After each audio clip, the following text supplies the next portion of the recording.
American ബഹിരാകാശ ഏജൻസിയായ നാസയുടെ ഏറ്റവും പുതിയ ചാന്ദ്രദൗത്യമാണ് ആർടെമിസ് 2. 1972 അപ്പോളോ 17 ദൗത്യത്തിനു ശേഷം താഴ്ന്ന ഭ്രമണപഥത്തിനപ്പുറമുള്ള ആദ്യത്തെ ക്രൂ ദൗത്യമാണിത്. ബഹിരാകാശ യാത്രികരെ ചന്ദ്രനു ചുറ്റും പറന്ന് ഭൂമിയിലേക്ക് തിരികെ അയക്കുന്നതാണ് ഇതിൻ്റെ പ്രധാന ലക്ഷ്യം. ഈ ദൗത്യത്തിൽ 4 ബഹിരാകാശ യാത്രികരാണ് ഉള്ളത്.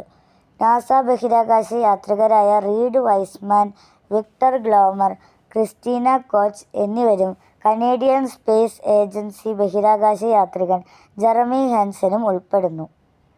നിശ്ചയിച്ച പ്രകാരം ഏപ്രിൽ 1, 2026 അമേരിക്കൻ സമയം 6:35 PM ഫ്ലോറിഡയിലെ കെന്നഡി സ്പേസ് സെന്ററിൽ നിന്ന് ഈ ദൗത്യം വിജയകരമായി വിക്ഷേപിച്ചു. 10 ദിവസമാണ് ഈ ദൗത്യത്തിൻ്റെ കാലയളവ്.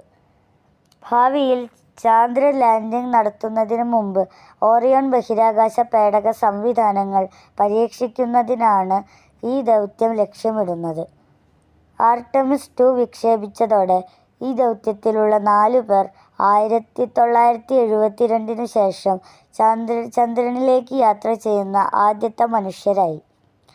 ഇപ്പോൾ ഭൂമിയെ ചുറ്റിക്കൊണ്ടിരിക്കുന്ന ഈ ദൗത്യസംഘം ഒടുവിൽ ചന്ദ്രൻ്റെ മറുവശത്ത് ചുറ്റി സഞ്ചരിക്കാനും തിരിച്ചും ഒരു ട്രാൻസ്-ലൂണർ ഇഞ്ചക്ഷൻ തന്ത്രം ഉപയോഗിച്ച് അപ്പോളോ 13 സ്ഥാപിച്ച ദൂര റെക്കോർഡ് മറികടക്കും. ഏപ്രിൽ 10 അമേരിക്കൻ സമയം ഏകദേശം 5:30 PM പസഫിക് സമുദ്രത്തിലെ നേരത്തെ നിശ്ചയിച്ചുറപ്പിച്ച സ്ഥലത്ത് ഈ ബഹിരാകാശ പേടകം സ്പ്ലാഷ് ഡൗൺ ചെയ്യും.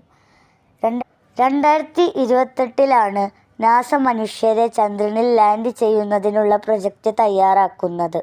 ഈ വീഡിയോ നിങ്ങൾക്ക് ഇഷ്ടമായെങ്കിൽ ലൈക്കും സബ്സ്ക്രൈബും ചെയ്യുമല്ലോ.